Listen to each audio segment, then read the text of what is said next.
Le Christ est ressuscité. Le Christ est ressuscité. Le Christ est ressuscité. Ouf, j'ai du mal à respirer après. Cette belle procession joyeuse avec la parole de Dieu, l'évangile, au milieu de nous. Amen ou pas amen? Et on a chanté pendant ce temps-là, acclamant Jésus.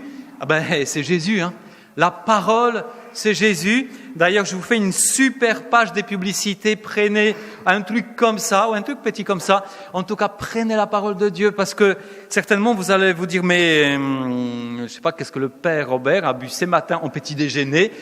Peut-être c'était du rosé ou du pastis. Hein. En tout cas, il est un peu... En fait, je voudrais vous parler ce matin de la joie d'amour, la joie d'être aimé. Amen ou pas amen? Ah oui, c'est ça, c'est vraiment... Écoutez, Jésus lui-même, il dit là, je vais vous faire un truc rapide dans l'évangile. Jésus dit, je demeure dans l'amour du Père, c'est-à-dire que je suis dans l'amour du Père. Après, Jésus dit à nous, demeurez dans mon amour. C'est le même, hein, c'est l'amour du Père, c'est l'amour de Jésus. Et après, Jésus dit, pourquoi? Il dit, je vous dis cela pour que ma joie soit en vous et que votre joie soit parfaite. Ça veut dire la joie d'être aimé. Amen ou pas amen? Ah, c'est trop génial. Alors, maintenant, tout d'abord, un petit exercice. Attention, on va fermer les yeux. On va faire, chacun de vous, on va faire un voyage dans le temps. Voyage dans le temps, vous allez vous rappeler le jour, le moment où vous avez été amoureux. Vous êtes tombé amoureux pour la première fois, ou la deuxième fois, ou même troisième fois, hein, pourquoi pas. En tout cas, vous avez été amoureux, fou amoureux, folle amoureuse de quelqu'un. Ça peut être une personne humaine, ça peut être pour les autres, ça peut être aussi que vous avez été touché tellement par l'amour de Dieu que vous êtes « Waouh, c'était trop beau !» Allez, attention, on fait le voyage dans le temps. Ceux qui sont avec nous à travers les réseaux sociaux aussi. Voilà, on se rappelle. C'est bon. Et qu'est-ce que vous ressentez d'un seul coup? Vous avez fait ce voyage dans le temps. C'était quand vous étiez amoureux. Après, peut-être cet amour a été un tout petit peu transformé, devenu plus sage. Ça m'intéresse pas. Ça, c'est votre vie. Par contre, quand vous étiez tombé amoureux, il y avait ces sentiments d'amour, c'est sûr, mais aussi, tout de suite, c'était la joie. Amen ou pas amen? Eh bien, c'est pour ça que Jésus dit que quand vous allez goûter à son amour, en fait, vous allez tout de suite goûter à sa joie, mais ce n'est pas seulement une joie d'être amoureux de quelqu'un, d'une personne humaine. Jésus dit que cette joie, avec lui, ça sera une joie parfaite. Waouh, parfaite. Ça veut dire que cette joie, elle va dépasser toute autre expérience humaine. Qui veut vivre cette joie encore et encore? Voilà, je ne regarde pas, en tout cas le Seigneur regarde parce que ça va chauffer aujourd'hui à la messe, c'est dans le bon sens du terme. Alors voilà, et Jésus, aujourd'hui, c'est tout cet évangile, c'est pour ça que je suis un peu, je suis excité parce que j'ai relu, et c'est pour ça que je vous dis aussi de faire la même chose, parce que quand on écoute une fois rapidement la lecture à la messe, ça passe trop vite. Mais quand on va relire par nous-mêmes ces lectures, la parole de Dieu, en fait, on est on a envie de danser, comme tout à l'heure, je dansais avec la parole de Dieu, parce qu'on ne peut pas s'éteindre sagement, tout droit, sérieux, tout ça. On ne peut pas, ça nous transporte. Eh bien, Jésus, donc aujourd'hui, la parole de Dieu nous parle que de l'amour, et mystérieusement, même dans la première lecture, alors que amour n'est pas apparu dans la première lecture. Je vous expliquerai. Alors, donc, nous sommes dans le Seigneur nous promet la joie d'être aimé, la joie de l'amour de Dieu. Et justement, quand on goûte déjà humainement à l'amour, on goûte à la joie, on goûte aussi au bonheur. Notre cœur est rempli de bonheur. Et aussi une certaine paix, même si on est excité par cet amour, parce qu'on est transporté, en même temps on est rempli d'une paix. Tout est imbriqué. Le bonheur, la joie, l'amour, la paix, on goûte à une certaine plénitude. On est bien. Et c'est pourquoi Jésus est là pour nous dire, moi, j'apporte cet amour. Et demeurez, restez dans mon amour. Et tout d'abord, la première chose qui peut nous sauter aux yeux, c'est que vous allez dire, très bien, mais on m'a dit depuis tout petit, aime Dieu, tu dois aimer Dieu, tu dois servir Dieu. Mais en fait, la parole de Dieu, ces matins, nous dit autre chose. Parce que Saint Jean dit, voici en quoi consiste l'amour. Ce n'est pas nous qui avons aimé Dieu, virgule, mais c'est lui qui nous a aimés. En fait, la parole de Dieu nous dit, calme-toi, cool. C'est pas toi d'abord qui tu dois t'efforcer pour aimer Dieu. Parce que lui, de toute façon, il existait bien avant toi.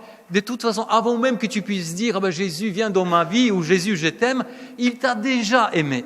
Il a déjà fait tout ce qu'il fallait pour que tu puisses pour un jour, tu puisses découvrir cet amour. Et ça c'est waouh, c'est déculpabilisant, c'est libérant. C'est la première grâce de libération ce matin que le Seigneur veut donner. Calme. Keep calm, comme ce t-shirt à la mode il y a quelques années, c'était keep calm, voilà, cool, tranquillise, sois calme. Dieu, le premier, t'a aimé. Il a fait tout ce qu'il fallait pour que tu puisses plonger un jour dans cet amour. Et c'est cette très bonne nouvelle, déjà, la première aujourd'hui. Donc, le premier qui aime, c'est Dieu. D'ailleurs, c'est pourquoi, toujours dans ce même paragraphe, on nous dit puisque l'amour vient de Dieu. Dieu, et encore juste quelques mots après, Dieu est amour. Waouh, c'est très très fort. C'est pour ça que quand vous lisez ça par vous-même à la maison, juste quelques phrases comme ça, votre cœur s'enflamme. Parce que vous voyez que finalement le premier qui vous a précédé avec son amour, ce n'est pas vous, c'est lui. Donc ça, c'est la première chose. Deuxième chose, ce qui est propre au christianisme. Parce qu'il y a beaucoup de religions dans notre monde, et tant mieux, mais ce qui est propre, qui est original dans le christianisme, c'est que aimer, c'est donner la vie. Aimer, c'est pas seulement « Ah oui, je baigne dans l'amour, je me sens bien, c'est cool, c'est génial ». Aimer, c'est donner la vie.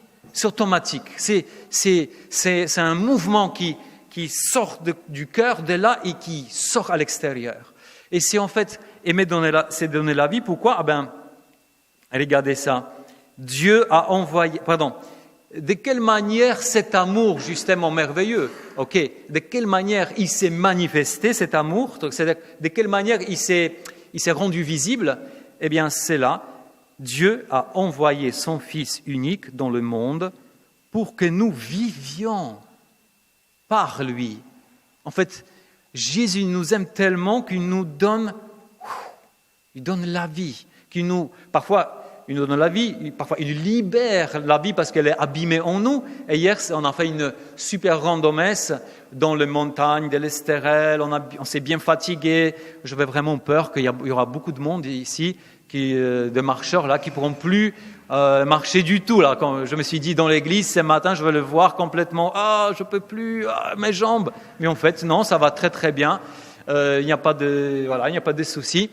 Mais surtout, c'est que en marchant, on a eu un topo dans lequel on nous a parlé de cela, que Dieu veut restaurer une vie abîmée, une vie qui est un peu étouffée, une vie dans laquelle il y a des morceaux, des points de mort, de ténèbres. Dieu ne supporte pas ça parce que Dieu nous aime. Il nous aime tellement qu'il veut que cette vie que nous avons en nous soit vraiment une vie, waouh, parfaite, belle, restaurée, rayonnante. Je me rappelle moi-même, quand il y a quelques années, j'ai rencontré Jésus, et c'est pour la première fois dans ma vie, et c'était vraiment très très fort, cette expérience quand on a prié le Saint-Esprit, c'était comme grâce au Saint-Esprit, il y avait cette rencontre avec Jésus, invisible mais forte. J'avais cette sensation d'être plongé, aimé d'un amour, rempli d'un amour incroyable de Dieu. Le premier fruit de cet amour, de cette expérience, c'est quand je suis sorti de la salle où on a prié, on est sorti à l'extérieur, j'avais comme des yeux nouveaux. Comme si le monde n'a pas changé, mais c'est mon cœur, c'est mes yeux, ma perception. En fait, c'est ma vie qui a changé. Parce que tout était plus beau. Même les bâtiments, mais les moches immeubles qui étaient là, ça m'a semblé merveilleux. La nature, tout était nouveau. Tout était changé, transformé. En fait, c'est ça le signe d'une manifestation de l'amour de Dieu. En fait, la vie, est restaurée, la vie est donnée. D'ailleurs, regardez ce que Jésus a fait. Jésus nous a tellement aimés, et il avait un tel amour extraordinaire, débordant, que ça l'a conduit jusqu'à la mort sur la croix. Pourquoi? Parce qu'il voulait souffrir. Non, Jésus n'était pas quelqu'un qui aimait super bien souffrir, ce n'était pas son trip, comme on dit aujourd'hui. Jésus, il a fait cela pour que nous puissions profiter, parce que sur la croix, il détruisait la mort. Sur la croix, il détruisait le péché. Sur la croix, il détruisait le mal qui peut nous toucher parfois. Et parfois, nous touche souvent, ces mal-là. Eh bien, c'est là qu'il donne sa vie, il offre sa vie pour que nous puissions, à notre tour, recevoir cet amour et cette vie. Amen ou pas amen? En fait, c'est un échange gratuit. Qu'est-ce que tu as fait pour mériter ça? Eh bien, rien. Ça, c'est la parole de Dieu. Qu'est-ce qu'il faut mériter qu'est-ce qu'il faut faire pour mériter l'amour de Dieu? Rien. Il a fait ça gratos, gratuitement, pour toi, parce que tout simplement, il t'a aimé. Amen ou pas amen? Et regardez, cet amour, en fait, quand on devient chrétien, c'est-à-dire quand on accueille cet amour incroyable de Dieu, en fait, Jésus nous demande de faire la même chose. En fait, être des imitateurs de Dieu. Bien sûr, là, le problème commence ici, parce qu'avec Jésus, il n'y a pas de problème. Mais le problème commence quand ça revient à nous. Oh là là. Parfois, on aime, attention, je ne dis pas qu'on est... Mais parfois, il y a d'autres moments où on a envie de casser la figure de quelqu'un, on a envie de... On n'est pas content, on est des grincheux, on critique, on juge, on a plein de... Et pourtant, nous savons au fond de nous-mêmes que notre rôle aussi, c'est de transmettre cet amour. Mais on est des personnes faibles. Et justement, c'est là où nous arrivons, on peut dire, à la première lecture. Parce que la clé la plus importante que nous devons savoir et utiliser, pratiquer, cette clé s'appelle le Saint-Esprit. Amen ou pas amen? Et ce n'est pas pour rien qu'on appelle le Saint-Esprit que c'est l'esprit d'amour de Dieu. Vous voyez, l'Esprit Saint, c'est celui qui était laissé par Jésus, qui était envoyé par Jésus une fois que Jésus est parti au ciel. Et bientôt, dans quelques jours, nous allons fêter l'ascension de Jésus. Justement, ça va nous rappeler cet événement. Eh bien, une fois que Jésus est parti au ciel, il va envoyer du ciel le Saint-Esprit. Pourquoi? Parce qu'encore une fois, parce qu'on n'est pas des gens super bien, je mérite. Au contraire, parce qu'on est des pauvres, des mendiants, parce qu'on est des blessés, parce qu'on est des pécheurs. Il y en a absolument besoin d'une force surnaturelle de l'amour qui nous dépasse. Parce que Dieu sait qu'avec notre seul amour, notre amour, c'est comme la montagne russe. On est tous des... Comment on appelle ça, cette nouvelle maladie où c'est comme ça? Mais on est des bipolaires de l'amour. Voilà, on est tous des bipolaires de l'amour. Si vous êtes tous tout le temps dans l'amour, venez me voir parce que je voudrais connaître votre secret. Enfin, même moi, je suis parfois comme ça. Il y a d'autres jours que le frère m'embête là. Enfin, il me semble qu'on m'embête de la fraternité.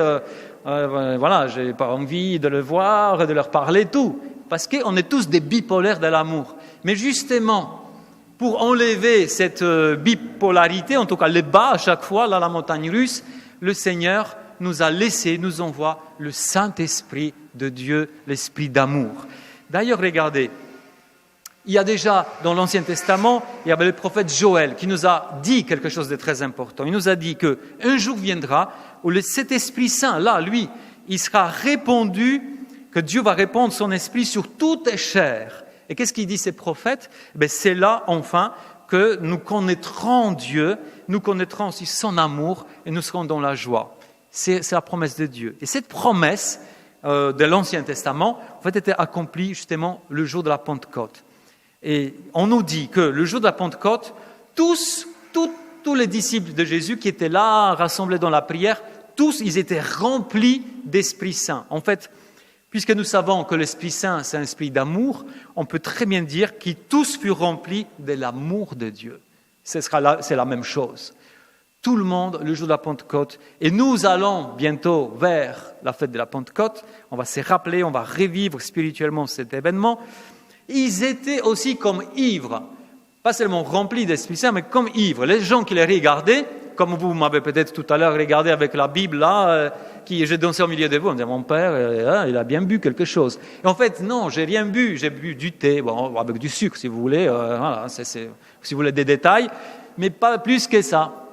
Mais parce que quand on reçoit l'Esprit Saint, on est comme ivre. Mais de quelle ivresse il s'agit? Ben, c'est une ivresse noble, c'est une ivresse sainte, sobre, qui met les péchés à mort et qui vivifie le cœur. Amen ou pas amen? Est-ce que vous voulez vivre cette ivresse du Saint-Esprit là? Levez la main. Voilà. Bon. Encore la parole de Dieu dans le Nouveau Testament, Saint Paul, dans l'Épître aux Romains, et ça c'est mon verset, un de mes versets préférés de la Bible, je l'ai mémorisé par cœur, moi qui ai une mémoire vraiment qui ne fonctionne pas bien. Romains 5, c'est-à-dire chapitre 5, verset 5. Ce verset dit tout simplement une chose merveilleuse, toujours par rapport à l'Esprit Saint, à l'Esprit de Dieu. Il dit, l'espérance ne déçoit point. Alors déjà, aujourd'hui, on vit dans une période où, franchement, l'espérance prend un sale coup, dans nos cœurs en moins. Alors il dit, l'espérance ne déçoit point. Pourquoi? Il dit, parce que le Saint-Esprit, parce que l'amour de Dieu était répandu, elle était versée dans nos cœurs, là, par l'Esprit Saint qui nous fut donné. Encore une fois, l'esprit d'amour qui vivifie, qui redonne la vie, qui réveille l'espérance, qu'on a besoin absolument de cette espérance-là. Voilà. Alors, de notre côté, on est quoi? On est des mendiants. De notre côté, on est des personnes, des créatures. Calme, tu n'es pas Dieu. Calme-toi, cool. Keep calme. Tranquille, reste à ta place. Tu es une créature. Mais justement, tu es une créature qui mendie Dieu, qui ouvre le cœur à cette présence qui te dépasse, qui est au-delà, surnaturelle. Tu es un pauvre. Eh bien, tant mieux, parce que si tu n'étais pas un pauvre, tu n'as pas besoin de Dieu. Puisque tu es un pauvre, tu fais l'espace. Un pauvre, c'est quelqu'un qui vit dans des besoins, constamment. Il a toujours comme si en lui, il y avait cet espace qui est toujours vide. Il a besoin de remplir de cet espace. Eh bien, c'est la même chose. C'est un espace vide, spirituel, qui attire l'Esprit Saint, qui attire Dieu. Parce que si tu es tout bien rempli, tu vois, ouais, je suis là, ouais, cause toujours, Père Robert, ouais, j'écoute la parole de Dieu, mais enfin, surtout je pense maintenant qu'est-ce que je vais vivre, qu'est-ce que je vais manger à midi, après dans l'après-midi, peut-être je vais me promener au bord de la mer, après le soir, j'irai au cinéma, ah non, les cinémas sont fermés encore, bref, vous avez compris. Par contre, si tu as cet espace, tu t'es dit, mais j'ai vécu déjà des choses avec Dieu, mais je suis encore, mais regarde, si je regarde moi-même, si je regarde cet amour qui est imparfait, ces moments où je blesse les autres, ces moments que je ne suis pas agréable avec les autres, ces moments où je crois que Dieu n'est pas là, qu'il m'a abandonné, c'est un bon signe, tu es un pauvre, tu as besoin, tu as un espace en toi qui est vide et tu as besoin du Saint-Esprit de Dieu, l'Esprit d'amour. Eh bien, c'est pourquoi tu peux prier une prière du style « Viens, Saint-Esprit, sans toi, je ne peux rien. Viens me transformer, viens me brûler de ton amour, viens me purifier de mes souillures. Viens, Saint-Esprit, je t'attends. » Un truc très simple, mais c'est une expression de ton cœur, de tes besoins. Et là, l'Esprit Saint, quand il vient, il ne va pas seulement combler ton vide, il va faire quelque chose de plus merveilleux que ça encore. Il va faire de sorte que, même quand tu sens que Dieu te demande quelque chose d'exigeant, parfois il va te demander peut-être même des renoncements, ou ça va te sembler que c'est lourd, tu vas sentir que ce sont même des sacrifices que tu dois faire, parce que tu, par exemple, lis la parole de Dieu, tu sens que tu dois trancher quelque chose dans ta vie, mais c'est comme un sacrifice. Eh bien, quand tu as le Saint-Esprit en toi, tout cela va se transformer en une occasion de rencontrer Dieu et de s'unir encore plus à lui. Et ça, c'est le Saint-Esprit qui fait ça. Tout ce qui est lourd et ce qui est difficile, tu te sens difficile, va transformer une occasion de se dire « Oui, c'est quand même lourd, mais je fais ça pour l'amour de Dieu. parce que je veux être avec lui encore plus, et parce que je sais que c'est de lui vient le bonheur. Et c'est la même chose quand tu vas t'efforcer à suivre cet Esprit Saint, c'est-à-dire que tu vas t'efforcer à être présent à sa présence, eh bien, tu vas faire l'expérience qu'il est efficace. Et en fait, tu vas atteindre ce qui te semble impossible. Et là, ce qui est dur devient un point de départ pour une réponse de ta part encore plus généreuse. Et tu vas aller encore plus loin. Et ça, c'est très puissant. Mais ça, c'est très loin de ces moments où on s'est dit à nous-mêmes, tu dois faire ça, tu dois faire ça, il faut. D'ailleurs, ça ne sert à rien.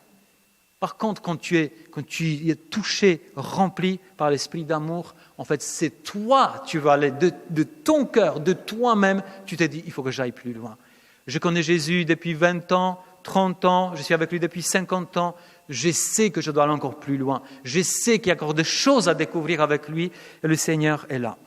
Mes chers amis, j'ai fini, mais le Saint-Esprit veut continuer. Est-ce que vous êtes d'accord qu'il continue pendant cette messe ? Oui. On va demander, je vous propose que pendant cette messe, que ce ne soit pas justement une messe comme d'habitude, d'ailleurs aucune messe est comme d'habitude. Je vous propose que, si vous voulez bien, de tout ce qui va suivre, la prière eucharistique, on va demander que le Saint-Esprit descende sur le pain, sur le vin, etc.